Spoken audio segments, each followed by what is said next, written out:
Aujourd'hui dans School, le podcast de la vie étudiante et des écoles supérieures, Eric Hamel reçoit Lina Boissila, étudiante en première année à l'ISEC Strasbourg. Eric Hamel, directeur du campus Ionis. On va parler des réseaux sociaux, entre autres, puisque Lina est très suivie. Il paraît, c'est vrai, puis elle va s'exprimer sur ce sujet. Alors, Lina, j'ai une première question. Comment, à quel âge, pourquoi une telle aventure sur les réseaux sociaux? Alors, déjà, bonjour Monsieur Hamel. J'ai commencé à l'âge de 16 ans. Donc, à la base, les réseaux sociaux, c'était vraiment un passe-temps. Donc, c'était pour m'amuser. Et puis, pendant le confinement, c'est vrai que c'est là que j'ai commencé à vraiment prendre pas mal d'abonnés.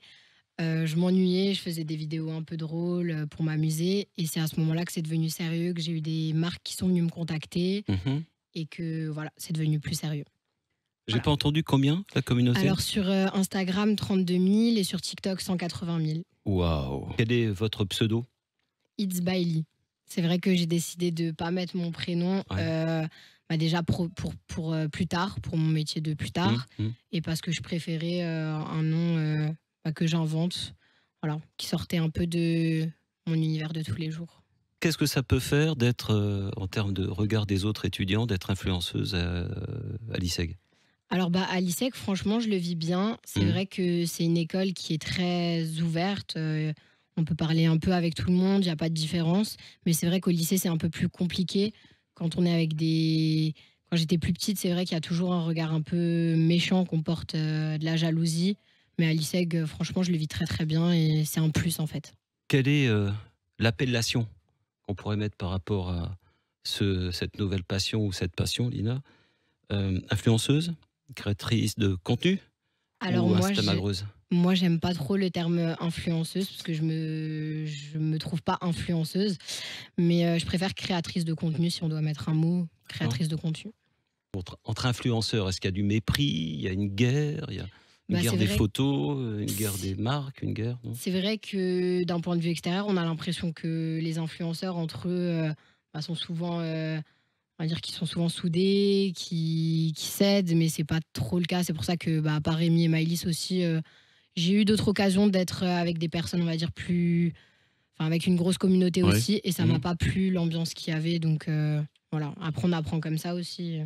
Moi, ça D'accord. m'a pas vraiment plu. C'est vrai que si vraiment je devais être obligée, je le ferais, mais de moi-même, je pourrais pas être amie avec quelqu'un sur les réseaux sociaux.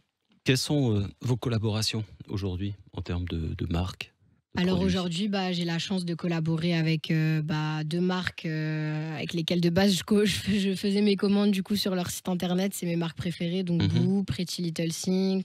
J'ai aussi Shein. Après, j'ai une plateforme aussi d'influenceurs qui envoie plein de nouveautés niveau cosmétique, un peu Nars, Fenty Beauty, un peu de tout. Donc voilà. Je fais aussi avec des restaurants comme Maëlys. Mmh. Et c'est toujours bien de découvrir aussi autre chose que des vêtements, quoi. Donc restaurant, institut de beauté, un peu de tout, quoi. D'accord. Il y a des marques que vous refusez? Oui, pendant le confinement, je vous donne un exemple, j'avais une marque de chicha qui était venue me contacter, et c'est vrai que par rapport à ma communauté, qui est plus, jeune, Mmh. j'ai refusé ça parce que, c'était pas adapté au contenu que je mettais sur mes réseaux sociaux. Question qui tue, qu'en pensent tes parents? Alors mes parents au début, c'est vrai qu'ils étaient un peu, craintifs, ils avaient peur, mais avec le temps, ils ont commencé à voir que j'étais invitée à des événements, que ça devenait sérieux. Mmh. C'est à ce moment-là qu'ils se sont vraiment intéressés à ce que je faisais. Après c'est vrai que j'ai toujours eu des limites, je me suis jamais, je suis jamais tombée sur un profil vulgaire. Du coup, ça les dérangeait pas plus que ça. Vous voulez en vivre par la suite? Non, moi j'aimerais Non? pas en vivre, ça Ouais, reste une passion, sachant d'accord. que vraiment j'ai une passion pour le digital. Ouais. Donc c'est vrai que si ça peut être un plus dans ma vie de tous les jours, je le prends, quoi. Combien d'heures sur les réseaux par jour?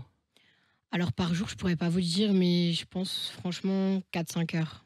Par jour? Ouais, par jour, je pense. 4-5 heures. 4 5 heures, je OK. pense, par jour. Et les cours? Et les cours, à côté des cours. Côté des cours.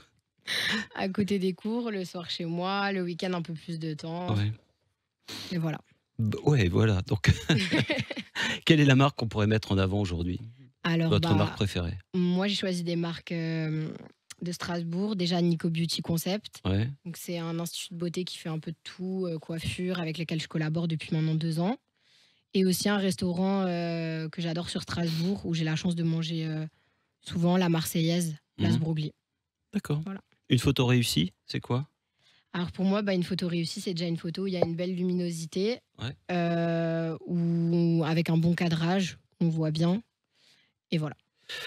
Est-ce que les commentaires négatifs vous atteignent? Bah oui, forcément, quand j'ai quelques commentaires négatifs, ça m'atteint. Après, plus comme avant. Au début, c'est vrai que ça me choquait parce que j'avais pas l'habitude, c'était les premiers commentaires. Mais maintenant, franchement, j'y prête plus trop attention parce qu'il y en a partout, des haters, on peut en trouver partout, que ça soit Mmh. sur les réseaux sociaux, dans une entreprise, enfin dans le domaine professionnel, il y a toujours des personnes comme ça. Donc, après, c'est vrai que c'est un peu bizarre, mais voilà. Et est-ce qu'on peut savoir s'il y a des limites par rapport à votre passion? Des limites en Euh, termes de photos, des limites en termes de produits, des limites en termes de nombre, enfin, Il y a des limites, enfin moi je me mets des limites par rapport à mes réseaux sociaux, comme Amy et Maïlis où on en a déjà parlé. Par exemple, on fait attention avec les marques avec lesquelles on collabore. Des Mmh. fois, ça nous arrive de tomber sur des marques qui viennent nous contacter pour des arnaques. C'est Mmh. vrai qu'on fait attention, on regarde bien les marques avec lesquelles on collabore. Et sinon, des limites par rapport à mes photos, oui, je fais toujours attention à ce que je poste. Mais voilà, ça s'arrête là. Bon, un message pour les parents qui sont inquiets de voir leurs enfants passer 5 heures sur les réseaux et de poster des photos. Je suis un papa et donc, comme tous les papas, des fois, on peut s'inquiéter. Alors, moi, je dirais aux parents de toujours être un peu derrière et de vérifier ce que leurs enfants font parce qu'il y a Mmh. toujours des fous sur les réseaux. C'est vrai qu'on fait pas plus attention que ça, et surtout quand on est jeune. Et moi, c'est vrai que je faisais pas vraiment attention. Mais j'ai eu la chance d'avoir des parents derrière, donc j'espère que leurs parents, que les parents aussi seront derrière et feront D'accord. attention. Mais sinon, ça reste une passion, donc OK. voilà. Merci. Merci beaucoup, monsieur Hamel. Topmusic.fr pour les podcasts Top Music School que vous retrouvez aussi sur YouTube et les plateformes de streaming. À chaque épisode, un nouvel invité de la vie étudiante des écoles supérieures en Alsace et à Strasbourg avec Eric Hamel en maître de cérémonie. Merci à tous les deux.